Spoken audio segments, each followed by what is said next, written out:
Hello, everybody. Welcome to Let's Talk Football. My name is John Halpin alongside Chris Palmer. Hey, Hey. fuck you. How's the face, mate? Fuck you.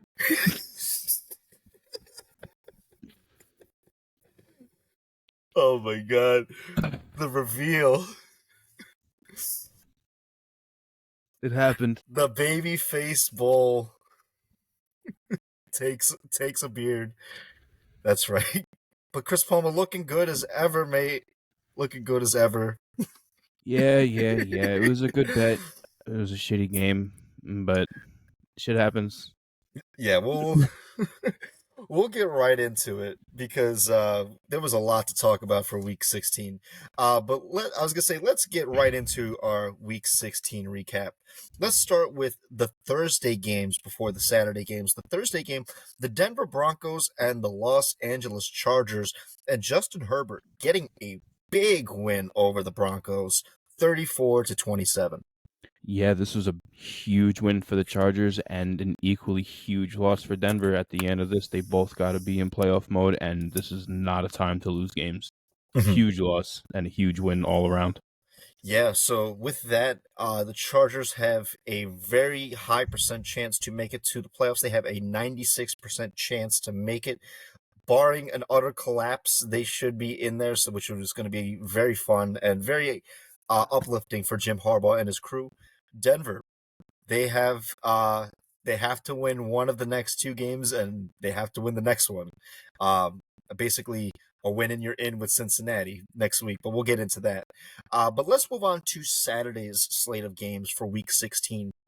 Let's go to Kansas City, where the Houston Texans took on the Kansas City Chiefs, and the Chiefs came away victorious 27-19. The Chiefs have clinched the 1 seed. They will now be in Arrowhead for the duration of the playoffs. It just seems to be the Arrowhead Invitational year in, year out. Yeah, big strong win. Huge win for the Chiefs, but again, huge loss for the Texans with Tank Dell going down to a catastrophic leg injury in the end zone. Word is it's going to be about a 15-month recovery, so his year as of next year is done as of now. Hope the best for recovery, Tank Dell. For those who don't know what happened, go on YouTube. There is a doctor who explains it as to what actually happened to him. It is severe. Yeah. Tank Dell, we wish you a very healthy recovery. That injury was very, very nasty to watch. But yeah, Tank Dell, we wish you a very healthy recovery. Let's move on to Baltimore, where it was rivalry week. It was Ravens Steelers. You and I, we were watching together, mate, and that was a good time. Ravens ultimately won 34-17. What were your thoughts on that? I kind of know your thoughts, but for our audience, what were your thoughts on that game? It was just, for some reason, it just seems to be dull. But again, this was the fear I had going into this back end. Was this is the ugly side of our offense? Is sometimes we really struggle getting into the end zone. Mm-hmm. And of course, fucking Broderick Jones is a walking penalty, so that shit doesn't help. George Pickens being out doesn't help. TJ Watt being not 100% doesn't help. Losing Joey Porter doesn't help. But, at the end of the day, we have to step up and play the competition that we have. And that was the second straight Super Bowl contention team where we struggled to put up any points against, and they really scored on us at will. So it's starting to become a little bit of a pattern, and it's starting to become concerning. Yeah, it was. It was very upsetting, but to see like the final score, but the final score doesn't really tell the whole tale of it. For most part of this game, it was very tense and very back and forth. A lot of mismatch, turnover by the Steelers early on. Lamar threw a very ugly interception later on, but the big turning point in the game was With that that fumble. with a fumble early on, yes, but also that pick six right at the end. And that pick six against Russell Wilson by Marlon Humphrey, that is what sealed the game. And I will say I've been very impressed so far since the bye week of the Ravens defense. And Yeah. even a little bit prior to the bye week, their defense has really improved, especially with, allowing, passing plays, and they've really stepped up. Only allowing 17 points to the Steelers, I thought was a very impressive feat, and I was very optimistic. And again, just keep giving it to Henry, man. Good things happen when you give it to that man. Yeah, 4 quarters of Derrick Henry is something that I don't think any team can really prepare for. 30 touches by Derrick Henry come the fourth quarter, no one enjoys that. Yeah, so No one enjoys that. for the Ravens, hey, we have clinched our spot in the playoffs. The division is not yet sealed. It will be sealed on week 18, depending on what happens. But both the Ravens and the Steelers have clinched a playoff spot. So hopefully we do get a round 3 at some point. I believe at this point it would have to happen at the either divisional round or the AFC Championship. Well, you haven't clinched the 5th seed. So I think I don't know. We'll have to see how seeding works out Yeah, I'm because not sure. you guys right now sit at the 5th seed and we currently sit at the 3rd seed. So you'd have to drop to 6 or we'd Mhm. have to drop to 4. So one of those has to happen. But hey, I would like to see that round 3 though. I would like to see a round 3. Let's move on to Sunday's slate of games for Week 16. Let's go down to Atlanta, Georgia, where Michael Penix Jr. had his debut against the New York Giants. 34-7 was the final. Falcons won. This was a good win for Atlanta. They keep their playoff hopes alive, and a very optimistic start to Michael Penix Jr.'s career. Yeah, it was definitely one of those games where he had an opportunity to go showcase himself and show that he has potential to fulfill what he needs to do to lift this franchise as a quarterback. Good strong win. Got to remember who it was against though. So you guys a lot of competition coming up. So let's hope that you can do this against some stronger defenses. Yeah. So Atlanta currently I think they're behind the Bucks in the standings at the moment, but we will have to see how week 17 and 18 plays out in the NFC South. Let's move to the NFC North, where the Detroit Lions took on the Chicago Bears, and the Lions won 34-17. The Bears have just been struggling, but I will say the first seed is still not locked away in the NFC. Currently, Detroit is the favorite to win the top seed in the NFC, but it is not guaranteed at this point in time. Another big strong win for the Lions, and again, it's just another outing where the Bears are suffering in more places than one. Yeah, they there's a lot to unpack with the Bears. Just uh, but I know we'll be talking plenty of them in the off season.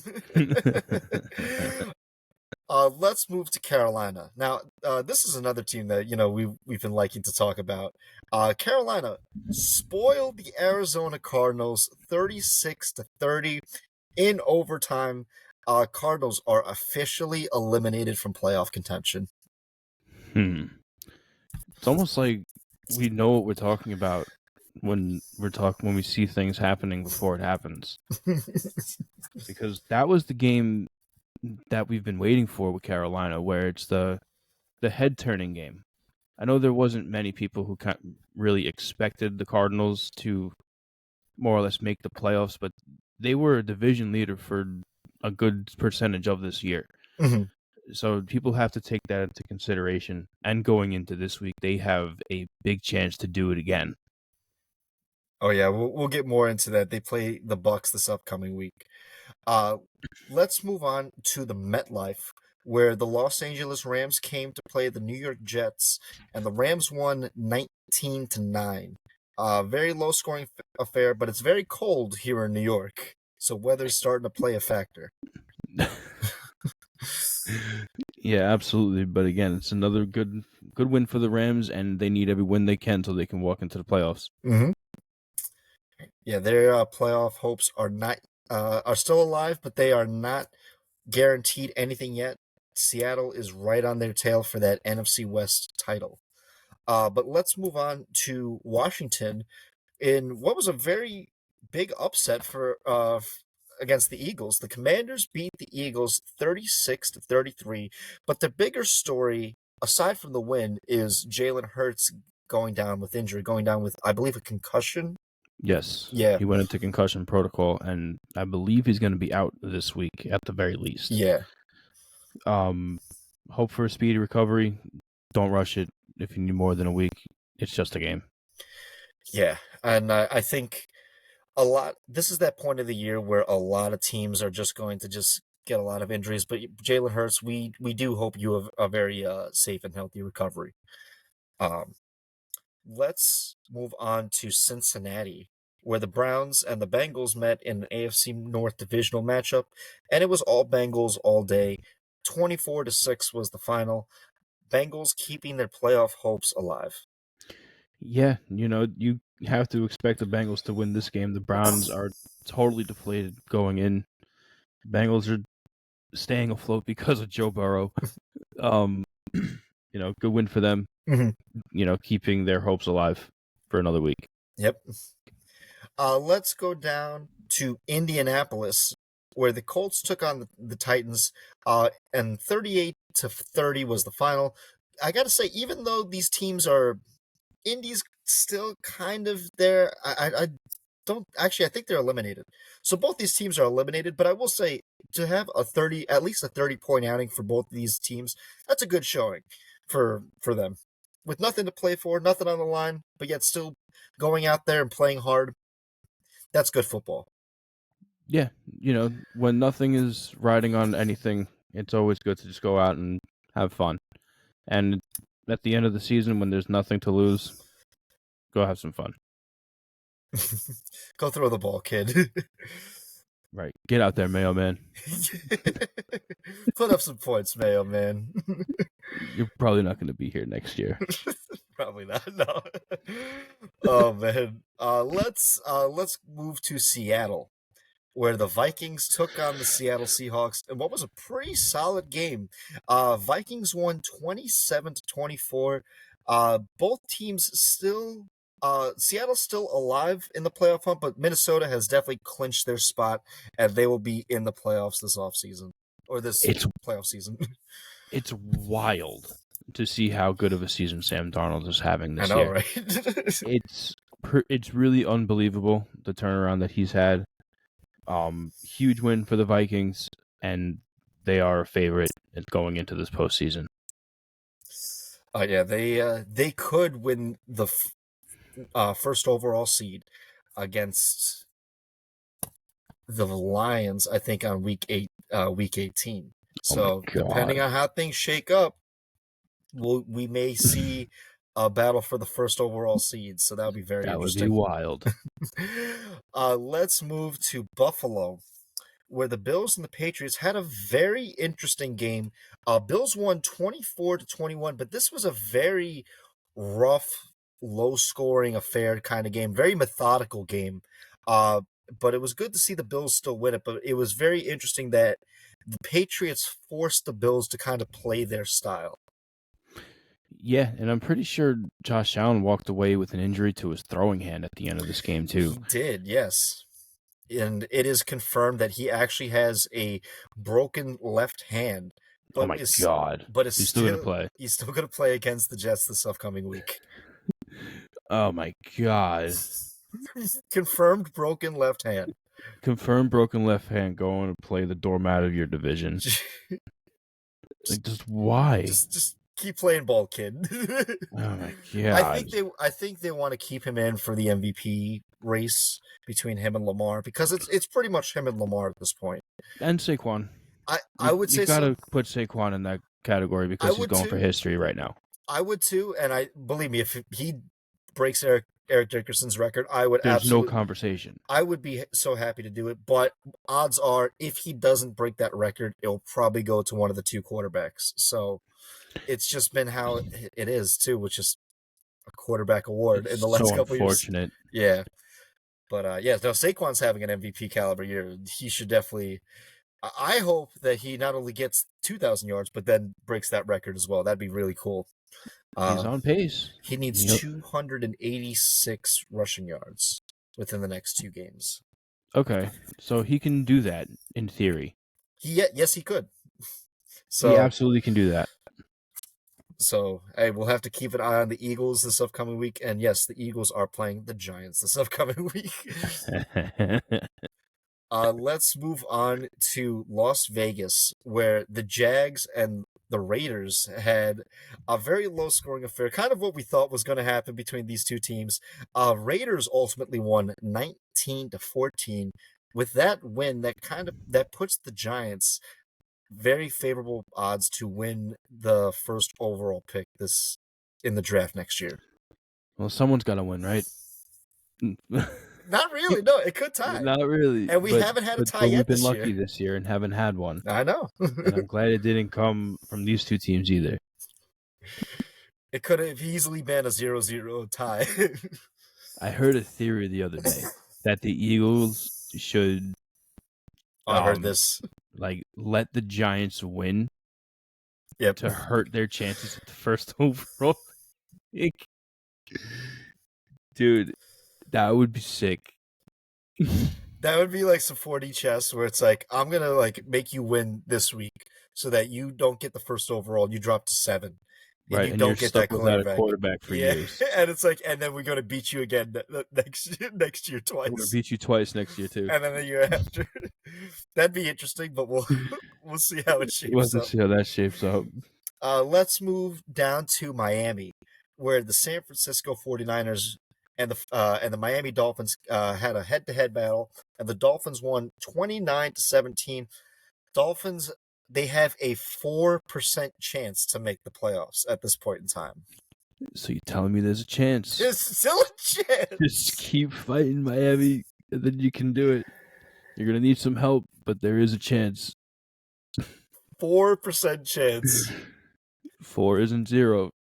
Are you just going Han Solo? Never tell me the odds. Just keep doing what you need to on your side and hope for the best. That's it. That's all you can hope for. Just all you can hope for. Just win the games you need to and hope for the best. Oh, man. Let's move to the Sunday night primetime of Week 16. The Tampa Bay Buccaneers and the Dallas Cowboys. Now, by the time this game aired, the Dallas Cowboys were officially eliminated from playoff contention, so they knew going into this game that they had really had nothing to play for, but they still came away victorious 26-24 in a good outing by the Cowboys. If only this happened earlier on in the year, right? But I will say good win for the Cowboys, and it really hurts Tampa Bay's chances of taking the NFC South. Yeah, this was more of a hurtful loss than it was a good win. Mm-hmm. This was like a pride win for Dallas, knowing that they were eliminated, and the Bucs needed this one in the worst way. Mm-hmm. Bucs are hurting right now. They're limping to the end. Yeah, they are really, really struggling these last couple weeks, but they have some big games ahead of them that they need to take care of business. Right now, the Bucs sit at 8-7, second in the NFC South, right behind Atlanta. So let's move on to the last game of Week 16, our Monday night game, the Green Bay Packers and the New Orleans Saints. In the first shutout of the year, Packers won 34-0. Yeah, you almost have to feel bad for Spencer Rattler. Like, that is your national TV debut. Nothing? You got nothing, kid. I understand Green Bay is a favorite in the NFC right now. You got to do something. You're on Monday Night Football. There's a reason why you guys are on Monday Night Football. And yeah, no, A they did shutout ain't it. they didn't even score. I'm surprised that it took this long for a shutout to happen, because typically we get like one or two a year, and it usually happens at some point in time, like around like week 10. It would have happened already. This is pretty late in the year for a shutout to happen. Yeah, with no ties and one shutout being in the second to last week of the year, that's quality competition all season. Mm-hmm. So really one of the better scoring seasons, I would say, this year. Yeah. So it's been a great year of football, so already, and that's it for week 16. But we have a lot of great games heading into week 17, and Mm-hmm. I'm really excited to talk about them. But before we do, CP, I just want to say happy holidays, my friend. I hope you had a good holidays with you and your family and everyone. Yeah, man, you too. And to everyone who listens, I hope everyone had a great holiday and a very happy and safe upcoming new year. Yes, and we look forward to bringing in the new year with you. But I also want to say, CP, I'm liking the new backdrop. I'm liking the new apparel. Looking so fresh. Looking so fly. But, a couple of Christmas gifts here and there. Never go, they're No, always good to go. I really do like that backdrop. I will say it's really really nice. Very old school style. Thank you, thank you. It was also the salute to service shirt. Tried to go for the hoodie. Hoodie always sells out, but love the t-shirt. Gotta love the T-shirt. Hey, so we hope from our family to yours, you had a wonderful holiday season, and we're excited to talk about these Week 17 games. And the first game that we wanted to talk about for Week 17 is the Tampa Bay Buccaneers and the Carolina Panthers. I know everyone's like, why that game? Like playoff implications. Oh no, this is big, really big for both of these two teams. But CP, I know you wanted to talk this game, so I'll just give the torch right to you, my friend. What are your thoughts on this game? There's a lot of thoughts going into this game because you, in the beginning of the year, when you look at this at the end of the year, you're like, oh, this is going to be a cakewalk for Tampa going into the playoffs. Like they're going to steamroll Carolina because they're lost. Mm-hmm. And up until about Halloween, that was probably the truth. Mm-hmm. But then it all, again, like we've been saying for weeks, a switch went off in Bryce Young on October 27th against the Broncos. That was when he decided he is no longer going to be the guy that people just walk all over. And since then, he has had 10 touchdowns, 4 interceptions, and 1,650 yards. Mm-hmm. With his best passing game coming against the Tampa Bay Buccaneers this just a couple weeks ago, 298 yards passing. Mm-hmm. Since it has started, you and I have actually spoken about how there is light at the end of this tunnel for Mm-hmm. Carolina with him, Chuba Hubbard, Leggett is his Leggett, yeah, Leggett is his young wide receiver that he has. eating They raccoon. still um whatever. He's some weird shit, but the dude's an athlete, and he's really a good fit for Bryce Young Mm-hmm. as a young receiver. There's some growing pains that have to be sorted out, but that win against Arizona was what we've been telling people to watch out for. Mm-hmm. Where they're playing close, they're playing up to their opponents week in and week out. This has now been probably the 5th week where they played up to their opponent straight. Mm-hmm. And each time they've come closer and closer and closer to winning, where it's close loss in overtime, another close loss, and then here they are, they win in overtime. Mm-hmm. Who does that sound like? Right before they became one of the most dangerous teams in the league. Go ahead, say it. Sound like the Lions right there, mate. Now, I'm not saying the Panthers are heading in the same trajectory as the Lions. Mm-hmm. I'm saying they are entering the same fork in the road that the Lions had to cross. Mm-hmm. Whereas you can either go the right direction and do things right leading into this offseason, they have 8 first-round picks, Mm-hmm. the Panthers. They have an opportunity to really put a chokehold on this draft. If they have a stellar offseason, Mm-hmm. they could really be heading in the right direction. Mm-hmm. Or they could go down the other way, and that is where they crash and burn. Mm-hmm. And that is where we've seen it time and time again with teams where they are very close to being very good.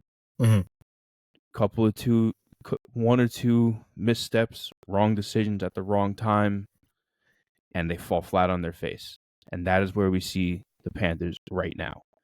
But where it stands with that win against Arizona, I'm sure there are naysayers saying that it's a fluke Mm-hmm. because Arizona has a tendency to beat themselves. If the Panthers beat the Buccaneers this week, that has to be considered a statement win. I know I would consider that. To spoil 2 playoff teams in 2 weeks, mm-hmm. going into the offseason with nothing to lose. That should send a shockwave through the league. Mm-hmm. All eyes should be on this game when it comes to the Panthers and what they are potentially capable of. Mm-hmm. No, I agree with you too. I think it's funny because this game is important because there's a shadow of another team just looming over it, and that's the Falcons. Because the Falcons, again, have that both wins over the Buccaneers. And so Carolina plays the Bucs this week. Carolina also plays the Falcons on week 18. So let's consider this like not a team versus team. It's like a triple threat match between these 3 teams. And that's a really fun way to kind of look at it. It's a triple threat match split into kind of 2 weeks, if you will, week 17 and week 18. So this is kind of a test for both of these teams of the Bucs and the Falcons, right? Where it's like, if you take care of business against the Panthers, where it's like, on paper, you guys are the better team. You guys have the better players, the better coaches, and you're in contention for the NFC South. Okay. Take care of middling competition within your own division. A team that's been, as we have observed, on a very good ascension in when it comes to just team building, team organization. Like, it's a slow ascension, but ascending nonetheless. Yes. And the Bucs and the Falcons, it's okay, if you can't take care of business against the Panthers, then you're not going to be in the playoffs. And that's the thing, is like, so the Panthers can not only just spoil the Bucs, but they could also spoil they could either spoil the Bucs or spoil the Falcons. Right. Because one of those 2 teams needs to take the South. So if the Bucs beat the Panthers, right, then it's like, okay, all eyes on Carolina and Atlanta the next week, right? If if the Bucs lose to Carolina, they're still alive because Atlanta plays Washington this week. That's a great game. On Sunday night primetime. That's a great game. That's a great game. That's in Washington too. And so again, it's weird Michael to think Penix of it versus Jaden Daniels. That's a great game. Oh yeah, Dan Quinn against his former team. That's right. Yep, Dan Quinn. So this is going to be like, it's weird to think of football as a triple threat match, but to me, in my mind, it kind of is. And it's a very fun way of just kind of like looking at it, where it's like, ooh, the way the bracket's shaping up and the way that these teams are scheduled to play, Carolina can really make a statement, if not this week, next week as well. It's like you could either eliminate one of these 2 teams. Well, And the thing is, even if you eliminate one and not the other, let's say Carolina walks away with 2 wins, which is very well possible. Mm-hmm. What type of conversation happens then? Like, because then at that point, Carolina beat 3 playoff contending teams before the offseason ends, and they missed the playoffs. You know what I'm saying? I'm Like, just saying, this right now. There's a light at the end of the tunnel, man. It's there's a lot of conversation that can be had with Carolina, man, and that's what we've been trying to say these past couple weeks is when it comes to these lower teams, you have to look for progress and you have to look for growth. Mhm. And I think the growth this year is coming out of Carolina Mhm. in the more in the I don't want to say the more obvious ways because it took a lot of times for it to bloom Yeah, because it was not obvious with Bryce Young that it was and there. it's still not quite fully bloomed in Carolina. No, but it's taken root. Mhm. Yes. It, it's taken root, Mhm. and there's something there. But again, they need to move correctly after this year. They need to take everything that they see in a holistic sense Mhm. and move forward with those draft picks that they have. They have so many draft picks this year, they can steal the draft. you know, It's just a and couple of decisions, man, and it could change your whole fate. and again, it's the same. It's the same corner that the Lions were in when they had a massive amount of draft picks. And what did they do? They went out and they got stud after stud after stud after diamond in the rough, and then now they were off to the races. Mm-hmm. So the Panthers can do that, and then maybe you go into free agency and you get someone on a veterans charge. Adam Thielen's on the way out. You go out and you get another veteran receiver to help bring in the young guys, Mm-hmm. and then you could be off to the races. It's only a couple years down the line for the Panthers if they do it right. Again, if they do it right. And I think, to me, one big question that I still wonder about Carolina is Dan Canales the right coach? And I don't think that even with these 2 games, I'm not sure if that's going to be fully answered for Carolina. And I kind of want to say yes, but I'm a little jumping the gun on that because Dan Canales is he was a former offensive coordinator for, I believe it was the Rams, if I'm not mistaken. And right now, the Panthers are not really a stellar offensive team, but obviously, like, this is his first year as a head coach, right?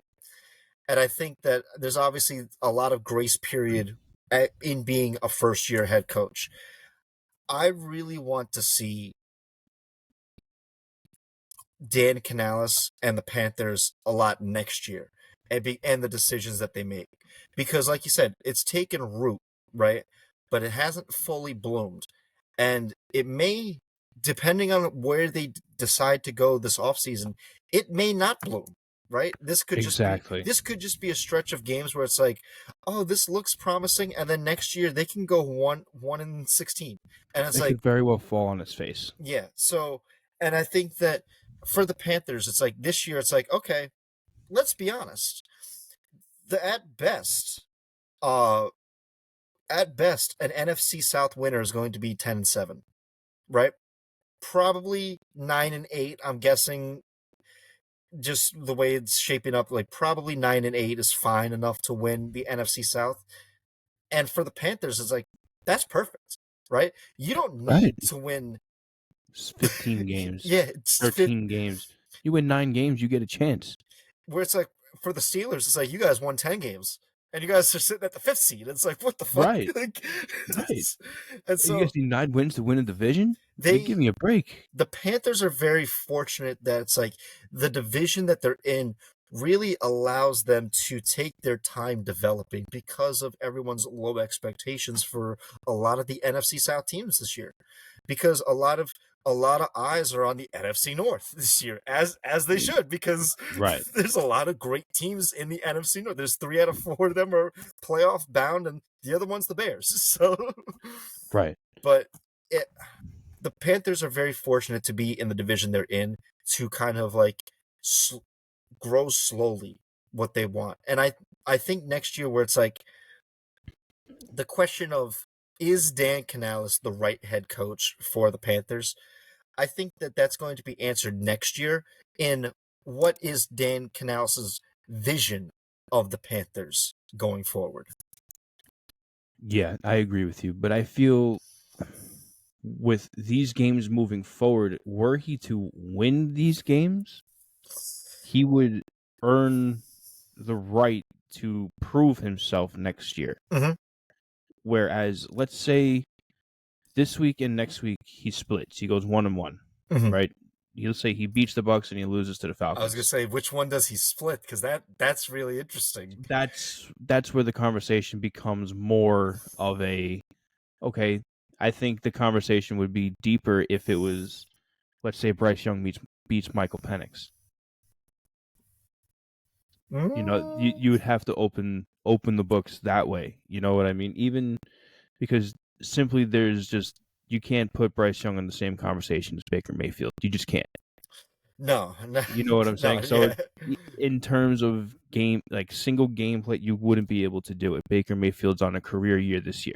Mm-hmm. Second, he's on pace for his second consecutive 4,000-yard year. He's at a career high touchdowns, career high percentage for completions, and what is the other one? It's career high in touchdowns, career high 4,000 yards, close to a complete and QBR rating, career high. And I So think his touchdown to interception rate, he has 35 touchdowns to 14 interceptions. correct. Yep. And so just that right there, it's like, wow, he is like, That alone, he is scoring. Like he is right. cashing out. Right. And you can expect him to eclipse that this year. He only needs 80 something yards to eclipse 4,000 this week. He's going to get it. Right. He's at 39.02 or something like that. He needs 80 some odd yards to eclipse 4,000 yards. And you could almost expect a 200-yard game out of him coming from the Panthers defense. Mhm. The problem at hand is going to be that Buccaneers defense containing Bryce Young, because the first time they played, like I said, was Bryce Young's best game for passing yards with almost a 300-yard game. Mhm. So if you want to stand toe-to-toe, Bryce Young has already shown you that he's ready to stand toe-to-toe. So you have to be in Bryce Young's face early and often to really solidify this win. Mhm. And Bryce Young, he's not a Kyler Murray type quarterback. He's not a Lamar or Jalen Hurts where he's also partially running. No, he is a very much conventional pocket passing quarterback where it's like he will sit in the pocket and he will go through his progressions, and if it's not there, then he'll throw it away. It And reminds me a lot of Drew Brees. he does, yeah, I was going to say he's very accurate.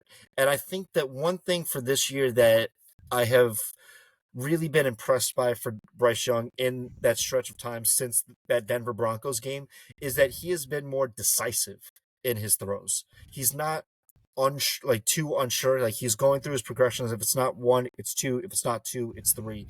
And he's very decisive when he's throwing the ball. And that's why I give him a lot of credit against the Bucks the first time around.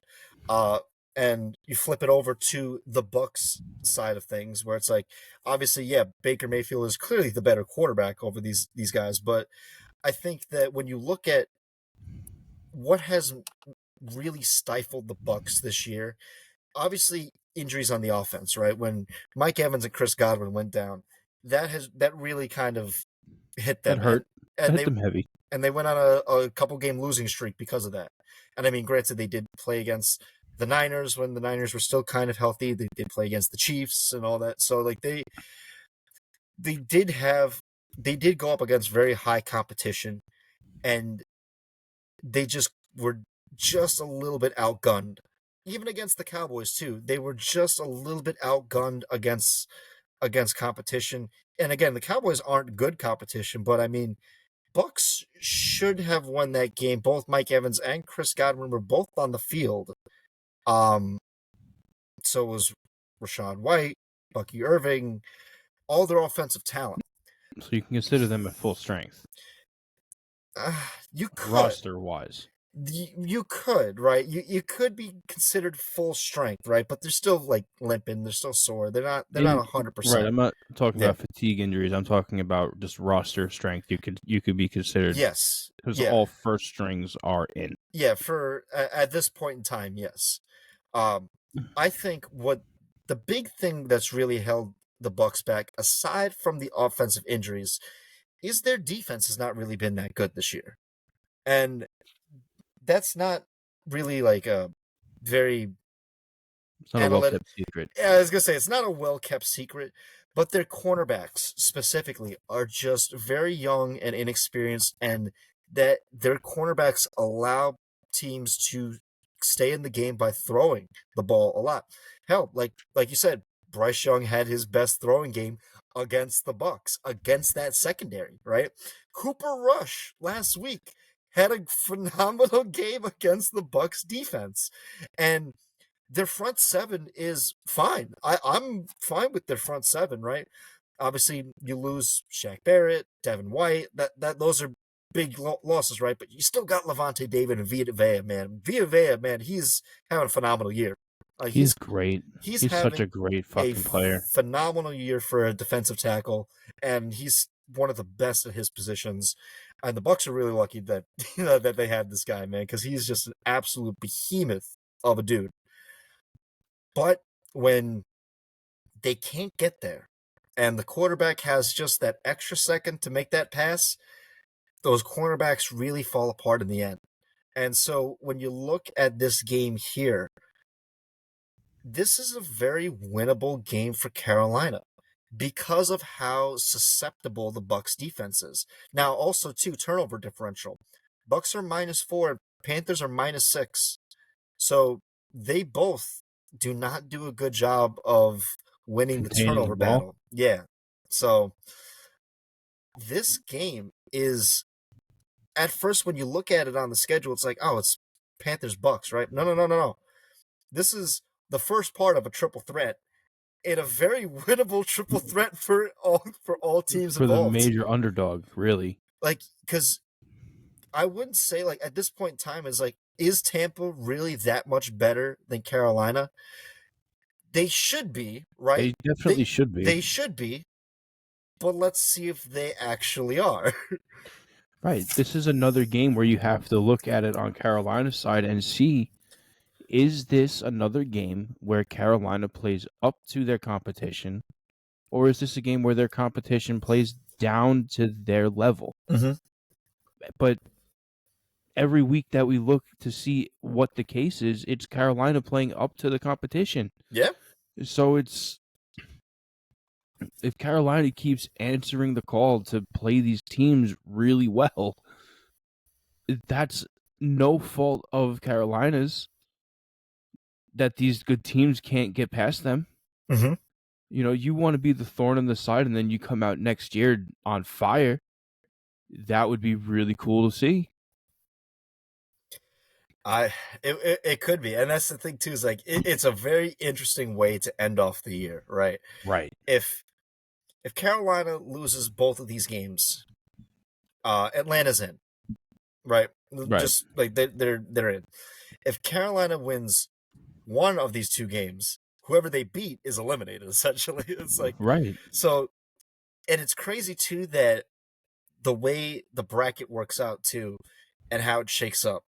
Currently, at this point in time, who's the fifth seed? The Vikings are the fifth seed in the NFC. So, what's a more favorable matchup? Tampa Bay against Minnesota or Atlanta against Minnesota? And it's like, I mean, you like Minnesota either way you slice it, but it it really determines in the hands of Carolina, Atlanta, and Tampa, and it's just really fun to see. I think if either of these two teams underestimate Carolina, they're going to lose because they shouldn't underestimate not only your own division, but hey, as we've said before, any given Sunday, it could just happen. And I mean, Carolina has been proving that every Sunday. Oh no, they're here to fight. every Right. Sunday. We're not throwing the season away. We're here to play, and again, I think they found something. I think they found a pulse, and if they ride on it, they could really be on to something really good. Mm-hmm. Yeah, man, and it's just so fun the way it shakes up, man. And I'm really excited for this game in particular. I really hope that we get one of those high scoring games because I want to see the full capability of both of these teams. I like defensive side, they're defensively pretty bad. These teams, like the Panthers have a bottom 3 defense, and the Bucks have a bottom 10 defense. Right. They are not really good defensive teams, and if that's the case, let's just see what they got, man. I want to see all the whole playbook opened and just be like, let's just put everything out there on the field. You see, I almost want to see it the opposite way.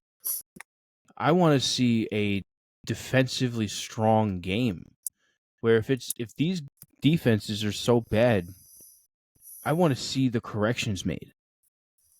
And I want to see not sloppy offensive play because there's going to be really cohesive offensive play coming from both of these teams. Mm-hmm. Whether it be consistently or inconsistently is really going to be the winning factor here is who does it more consistently throughout the game. Mm-hmm. But if the defenses can cause turnovers and cause havoc for both quarterbacks, that's what I'm looking for. I'm looking to see more growth come out of Carolina, and I'm looking to see the defense finally wake up for Tampa and bring them to the fucking playoffs. Because that's what both of these teams need at this point. There's a pulse on offense in Carolina, but not much on defense. Mm-hmm. And Tampa's limping to the end, and their defense is falling asleep, and they need to re-wake up. Mm-hmm. So I want to see a reawakening on both of these teams' defenses this week.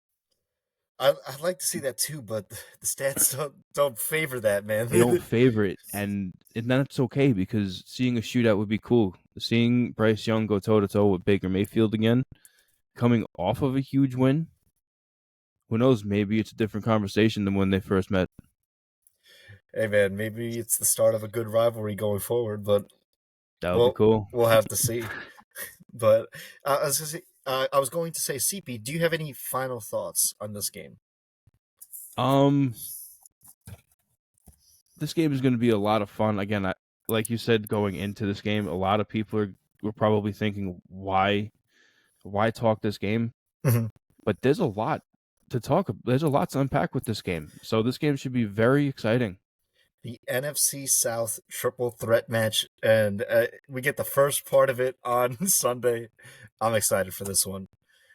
But let's move on to the second game that we wanted to talk about this week, and that is the Minnesota Vikings and the Green Bay Packers.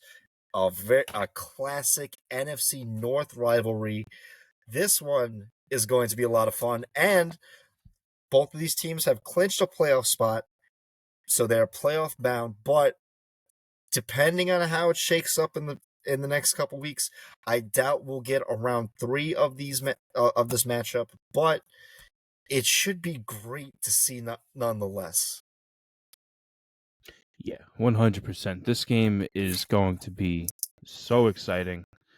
But Halvin, you wanted to talk this game. Why don't you start us off? I got it. This game just jumped out at me immediately because both of these teams are having absolutely incredible years. And I want to start with the Minnesota Vikings because this was completely unexpected for them to have this type of season.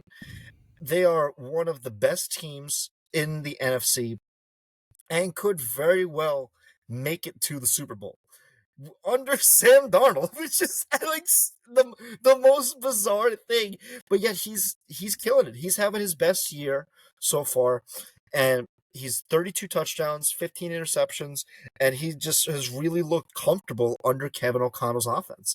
And I think that the Vikings are a great story of actually both the Vikings and the Packers are both indicative of what great coaching can bring out of great players.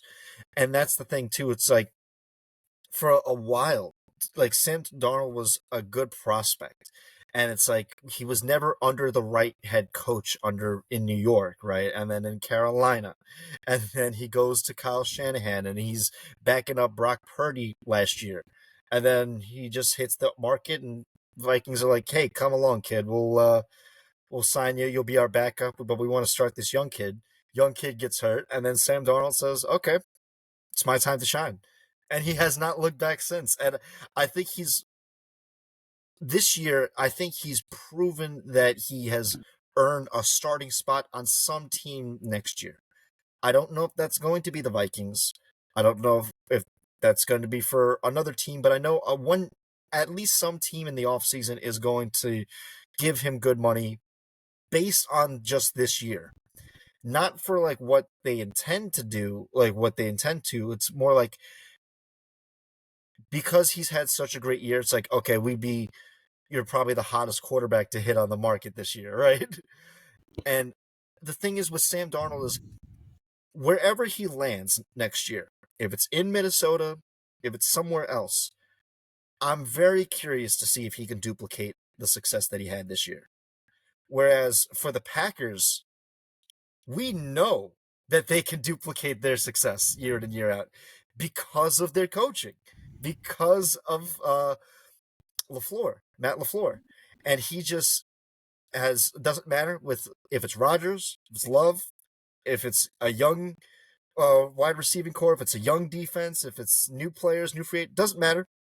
We're still going to get 11 to 12 wins and be in the playoffs. And coaching matters. And I think that should be a very big takeaway this year because just look at the Vikings, look at the Packers. Coaching matters and in the development of a lot of these young players. And when they find the right coach, they can really have good success. And again, for the Packers, man, I'm looking at them like, man, they're just loaded. And their defense has been getting better, and so is the Vikings too. And so I look at this game, and it kind of reminds me of Ravens Steelers because it's a lot of it's like a mirror match between the two teams. Both teams excel, are great offensive driven teams.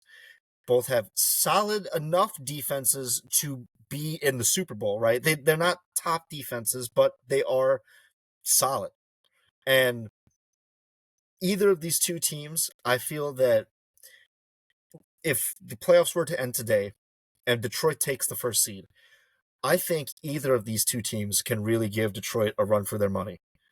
And I mean, we know that the Packers did on that Thursday night game a couple weeks back, where Dan Campbell just wanted to show his big balls of steel.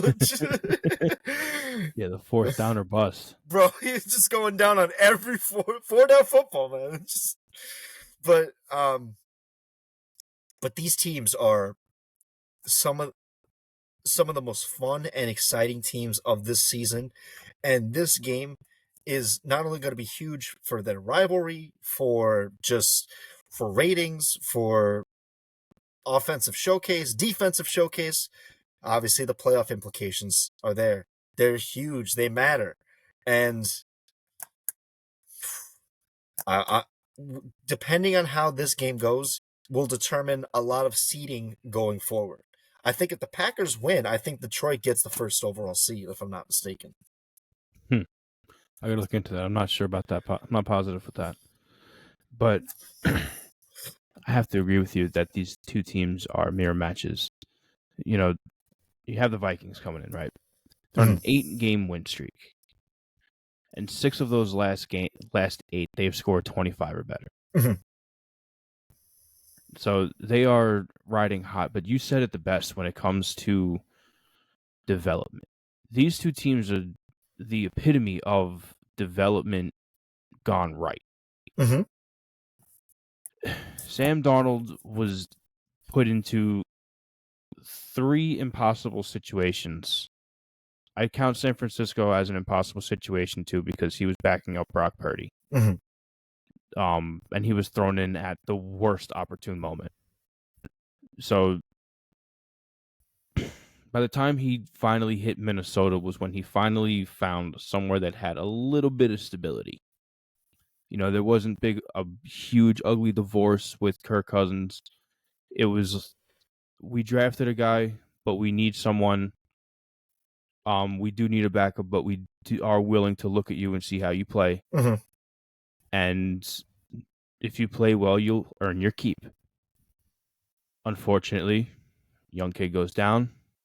You have to go in and you start playing well. And now you start getting embraced. And you start becoming loved inside the locker room. Now the locker room is yours.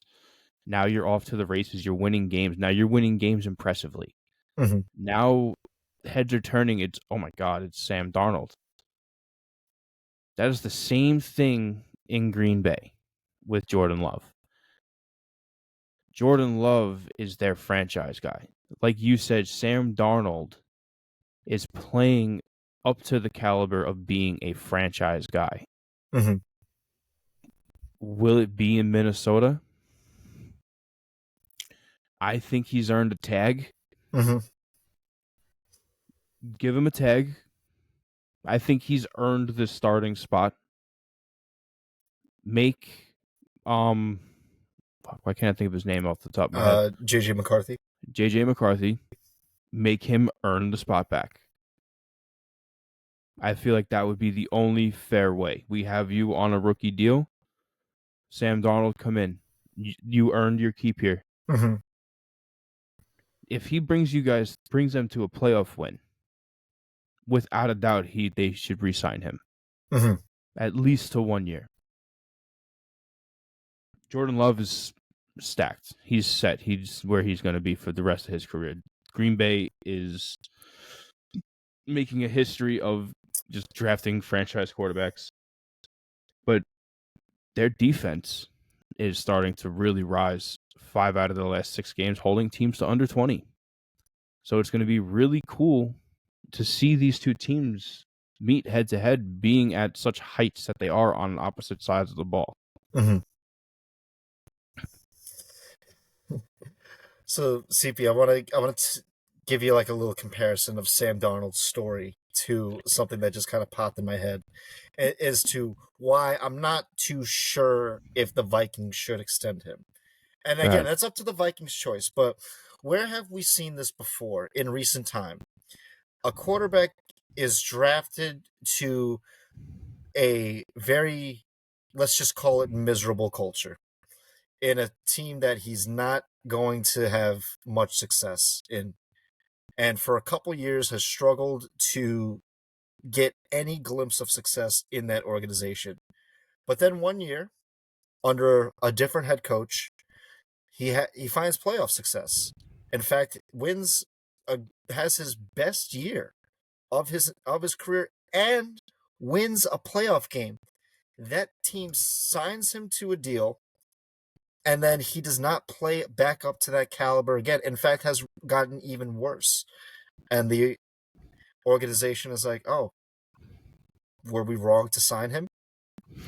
Who's that other guy?" Are you talking about Daniel Jones? Yes, I am. Okay. So, okay, but there's a difference there. There is different context, but you see kind of where I'm going with. I see the vein that you're going in, and it's similar, but it's not the same. Right. It's because it wasn't a singular stretch of, when it comes to Daniel Jones and his contract signing that was totally abysmal, that even the franchise decided to say they had buyer's remorse. That was on the coattails of a running back having a career season. Mm-hmm. Having one of his healthiest seasons for the franchise. When it comes to Sam Darnold is producing these points as a quarterback and as a leader, and Mm-hmm. he is showing that he can do it with less. When Jordan Addison and Justin Jefferson were out, he was still able to produce these points. Mm-hmm. So I feel like it's a more deserved conversation for Sam Darnold than it was for Daniel Jones to begin with. Mm-hmm.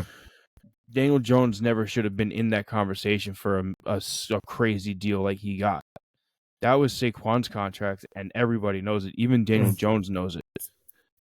Although I do see the opposite side of that coin. We've seen that time in and time out. We've seen that multiple times where it's people sign a contract and they regress. That happens a lot to nauseum. Oh yeah. You know, it's very far and few where you see someone sign a huge deal and they play better than what's expected. Mm-hmm. You know, that's where people separate themselves from the pack and become the elite guys and become the faces of the NFL. Oh yeah, that's where you get the Mahomes, Lamar's, The Lamars, the Derrick Burrows, Henrys, like the yeah, Saquon Barkleys, Josh Allen's, yeah. right? That's where you get the faces of franchise and you get the faces of companies, and those are the people who are asked to come and be on Madden covers. Those are not, those aren't just any other person. I think for the thing is for me, it's like I need to see it again.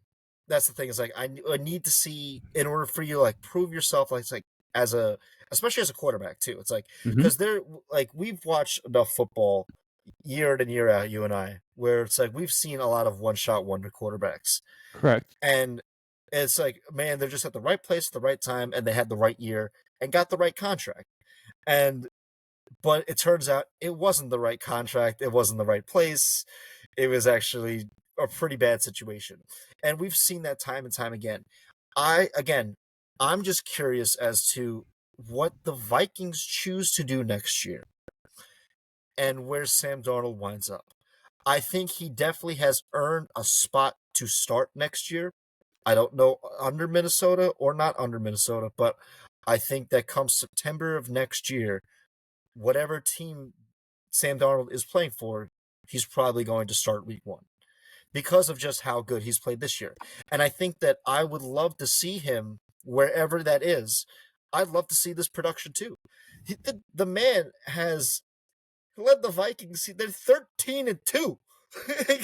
Right. He And the has Lions almost are, 4,000 yards passing. so I was wrong before. Like if the Vikings lose, they wouldn't be out of the first seed. They'd still be in contention for it. 13-2. The Lions are 13-2 as well, and so Right. and the Packers are sitting at 11-4, and it's like, man, this NFC North has been absolutely fucking like the cream of the crop. They have been like the best of the best teams, and the only losses that they've really had are pretty much like Against each other. against exactly. I mean, the Lions did lose to the Bucks, and Vikings lost to a couple of, but it's aside from that, they're just beating up each other. It's really fun to see. Um, and I think this really enhances the rivalry of the NFC North. Um, because it's such a historic uh, number of franchises between these four teams. Like the Packers and Bears are obviously two of like the legacy teams within this Was within the league. within the league, right? Lions and Vikings are there are a lot of good fan favorite teams that have really had a very very tragic history just throughout their entire franchise existence. And now you were at a season where all three of these teams are all great at the same time, but there can only be one. and Yeah. and that's the thing too. It's like we talked about the NFC South triple threat match between like, game to game. This is a triple threat match of a whole season of Right. between All year. This hasn't stopped. and it's going to continue going into the playoffs because odds are it is a very high probability that these these three teams right here could be in the divisional round. Like it is very possible for that to happen, and I would love it's to see it. it'd be absolutely nuts. Like it'd be if that were the case, like if the playoffs were to end today, right? That means uh Vikings and Packers get it done the wild card weekend. Take it Vikings would around then 3. Vikings would then go to probably Philly, right? And then the Packers then go to Detroit.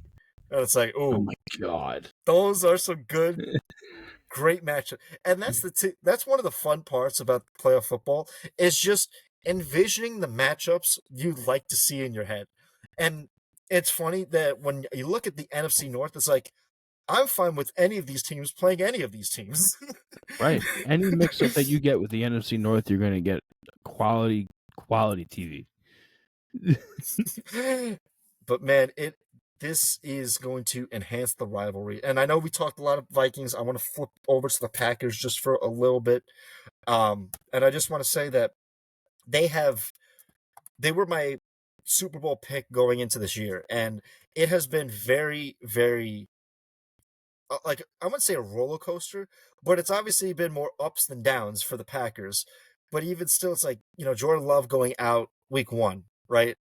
Mm-hmm. Doesn't matter. Hurts. Get Malik Willis. We have great coaching. We're gonna have him win games, and Right. he wins games. It's like, and it doesn't matter. And then Jordan Love comes back and he's like, "Oh, let me just have a great year." You have a 300-yard game on my first game back, and I'll be fine. I just want to just briefly look at Jordan Love's stats right now because I don't have them in front of me. I got him. Don't worry. He's got This year he has 3,135 yards, 24 touchdowns, and 11 interceptions. That's solid, man. That's really with fucking a solid. 63% completion rate. He's Yep. one of the more accurate quarterbacks in the league. Yeah, and so, but the one thing for me, these Packers kind of remind me of 2019, 2020 Buffalo Bills, where they have a very stacked offensive roster. Defense is getting there. It's not quite there, but it's getting there. A lot of good young guys, well coached, and you have a quarterback that, let's be honest, Jordan Love's a gunslinger. Like he really is. He loves to just kind of like air it out, Sit back and let it rip. and that kind of reminds me of early on Josh Allen, where he was like a gunslinger, where it's like just whatever happened. And one thing for me, it's like as good as they are, they can be a little reckless with the ball. And so it's like that's kind of the biggest flaw with the Packers, where it's like you're going to ride and die with Jordan Love. Much like the Bills, where it's like you're going to ride and die with Josh Allen. Now, the difference is Josh Allen over time has gotten better and better and better each year. Now, this is only Jordan Love's second year as a starter, but he has gotten better since his first year starting. So the Packers are on the ascent. The Vikings have shocked everybody this year. And this game is going to be an absolute slugfest between these two teams. Yeah, no, I don't think anyone really expects the fist fight that's about to come out of this game. But the real question is like, again, you have the Packers who are ready for a longevity run with Jordan Love. Mm-hmm. It's just, again, the question stands in Minnesota is this going to be a short-lived thing? You do have a lot of aging pieces at the end of the day too. So if you're going to win, you have to win now. Yeah, that's the thing too. Is like at this point in time, like the Vikings, it's like they have such a phenomenal team. It's like you have to go for it all this season. Right now, you have no choice right now. And like be damned the questions that we even presented about the Vikings in the offseason, right? Fuck that. Right. Let it rip. Win it now, because it's like, when's the next time you're ever going to be 13-2 heading into week 17? Right, heading into a playoff game at the end of the year. I mean, there would be there would be teams that would kill for that. Right. Both of these teams are in such great positions right now, being where they are. They're both front runners of the NFC, and I feel like people really underappreciate the talent that's come out of the NFC North this year. Mm-hmm. And that's the truth. The fact that there are three teams that are front runners to make a Super Bowl appearance coming from the same division is absolutely buck wild. After that, there's maybe the Eagles that have Super Bowl appearance in the conversation with them on the NFC side. Yeah, I'd say like the top 4 teams in the NFC, you could shake it up how you want it. It's probably these 3 teams in the NFC North and the Eagles. Yeah. And that's it. Everyone else is like, they make good competition, but favorites for that NFC side are those 4 teams, and that's it. Like Rams, I like you, but you don't scare me. And you don't scare me. Washington, it's like you're not officially in it. You don't scare me either. Yeah, so these 3 teams are scary. Atlanta or And Tampa, you don't scare me either. I'll be you don't honest. scare me because there's a chance that you could both lose to the Panthers. Like, let's be honest here. Like, there's a real chance that the Panthers can beat you both. As we said before, that is a winnable game for the Panthers. But man, this Correct. it's funny. It's just so funny, just the way playoffs shake up towards the end of the year, and it gives us a lot more clarity going into the playoffs. Right. It gives so much clarity as the season starts to end, especially when you have these teams that are full sprint to the end. And barring like screeching halt catastrophe failure, it will turn out to be these three teams in the NFC side in the playoffs, and I can't wait. I cannot wait either, mate. Any final thoughts on this game? Just fireworks. Expect fireworks to come from both sides. This is where I see a shootout happening. I could absolutely see it, and I'm totally with it. 100%. Oh man, so there you have it, guys. Those are our two games that we wanted to discuss heading into week 17. Crucial playoff matchups, a lot at stake, a lot on the line. But CP, are you ready to make some picks? Yeah, and as the season goes on, these picks get harder and harder because there's so many teams that need to win, and they're playing very losable games. Yeah, that's the thing too. Is like never underestimate your competition either because they could just play spoiler. Correct. So let's start in New England with the Los Angeles Chargers coming to play the New England Patriots. CP, who you got? Give me the Chargers. They're in must-win mode, and that was a really good get-right game over the weekend. So go with the Chargers. I I'm gonna take the Chargers too, but I'm a little iffy here. I might be smelling a little bit of an upset because West Coast team going all the way East Coast in a dome, going to play in the cold in New England. That's tough, but the Chargers, if you are going to be a playoff team, you You have got to to be able to play outside. you have to play in the cold in the elements, and that's the thing too. Is like if you have any chance to play, well, the AFC goes through Kansas City, so last I checked, it gets really cold there. So Chargers, if you are going to get yourselves ready for the playoffs, get it right this week. This is it. So let's move on to Cincinnati, where the Denver Broncos come to play the Cincinnati Bengals. This game is huge. I almost wanted to talk this game, but this has a lot on the line. If Cincinnati wins, and they if Cincinnati wins out and beats Denver, they sneak into the playoffs. If Denver beats Cincinnati, Cincinnati is eliminated, and the Broncos punch their ticket for the playoffs. So CP, who you got? Got to give me Denver, man. They were my bold prediction to steal a wild card spot this year. They are this close to sneaking into the playoffs. Let's go Broncos. Fuck the Bengals. Fuck the Bengals, but I'm actually picking them to win. I think I'm taking the Bengals over the Broncos. More so, just kind of keep the drama alive, keep the tension going, man. It's Keep the pot stirred. I like it. and Joe Burrow is having an MVP caliber year on a losing team, which is On a terrible team. which is Just absolutely terrible. crazy because he would be in the in the MVP conversation if they actually had a positive record. But I think if Cincinnati does manage to get into the playoffs, I think they're one of those teams where no team wants to play. like, Valid. but we shall see. We shall see what fate decides going forward. Let's move on to Los Angeles, where the Cardinals come to play the Rams in an NFC West divisional matchup. CP, who you got? I'm almost smelling upset here after a bad loss. You got to give me Arizona with the upset. I think LA falls short here. Ooh, I like. Would that be a spoil if Arizona wins? No, because Oh, someone's got to win that division.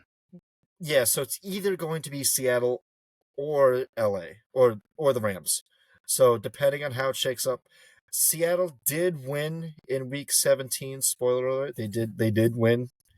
Uh, but if the Rams lose, I think it comes down to week 18 for the division, Seattle and LA. Oh shit! All right. I'm calling it right now. That's going to be the Sunday night primetime. That's wild. Man, I'm going to take the Rams over the Cardinals. Rams have really been clicking as of late. Offensively, they are looked to be unstoppable, and defensively, they're good enough to win the games ahead of them. But I'm really curious as to see how they're going to be against steeper competition. But I'll take the Rams to beat the Cardinals. So let's move on to Philly. I was wrong before. They do not play the Giants this week. They played the Cowboys this week.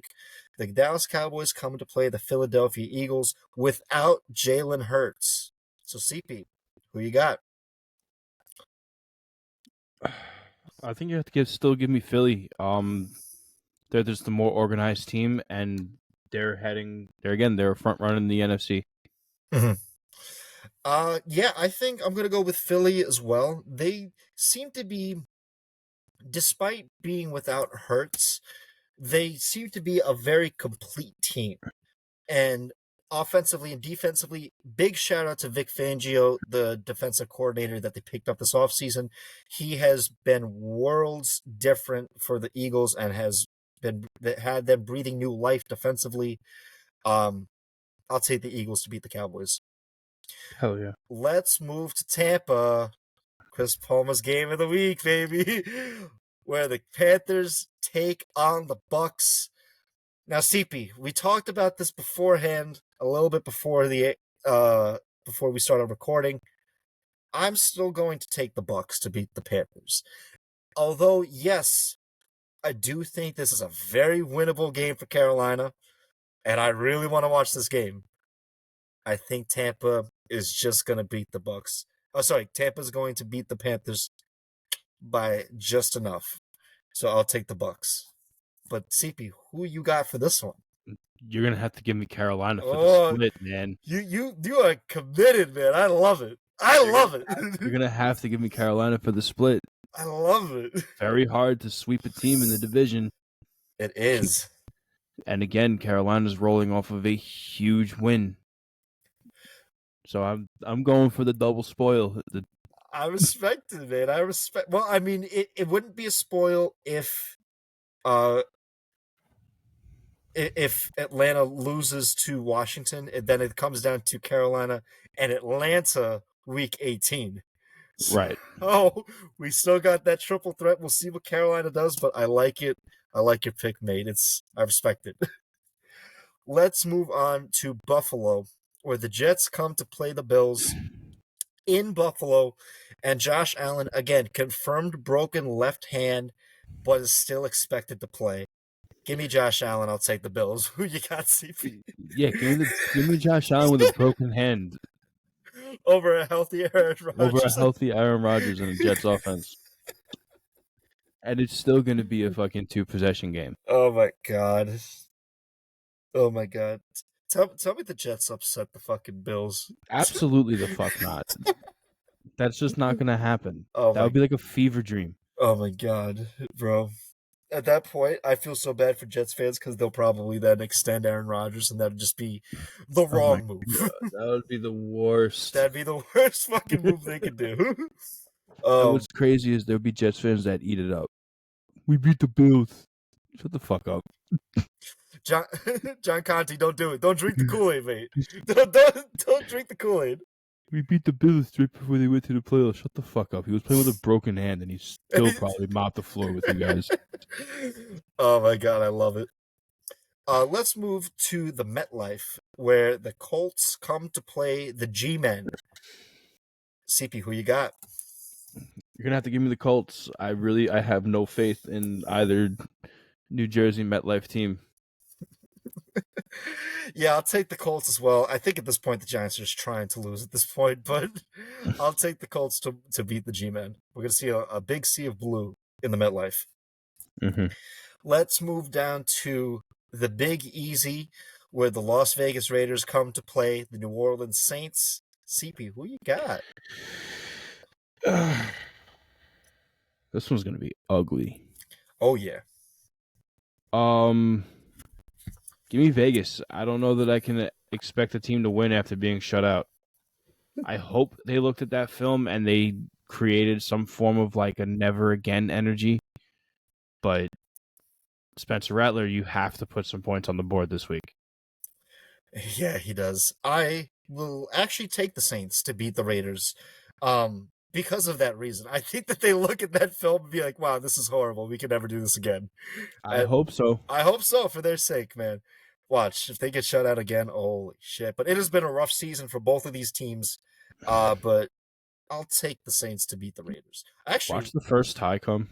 Actually, wait, if the Saints actually wait, no, I was gonna say Derek Carr's not playing.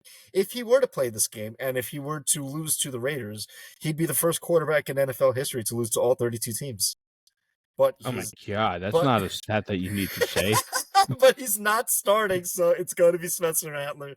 That's So disrespectful. I mean, well, it's disrespect. It's the numbers, mate. It's the numbers. I'm giving you the hard facts here. That's disrespectful. He's lost to 31 of 32 teams. Yeah, well, he's hurt, so let him be. Oh man! And of course, the one team he hasn't lost to is his former team. Because he hasn't played him yet. So let's move down to Jacksonville, where the Tennessee Titans come to take on the Jacksonville Jaguars. CP, who you got for this one? I'm going to throw a monkey wrench here. I'm going to say this is going to be the first tie of the year. You know we can't do that on the show. I know. I'm kidding. A 0-0 tie. A 0. That would be so pathetic. They would both have to sell franchises. Give me Jacksonville. I have a lot more trust in Trevor Lawrence than I will ever have in fucking Mailman. No, Trevor Lawrence is out. It's Mac Jones. I still trust Mac Jones more. Give me Mailman. Give me fucking helmets, fucking Mayo. I'm taking Jesus the Titans. It fills his helmet with mayo before every game. Goddamn Will Levis and your fucking Mayo. Yeah. Of all things. So odd.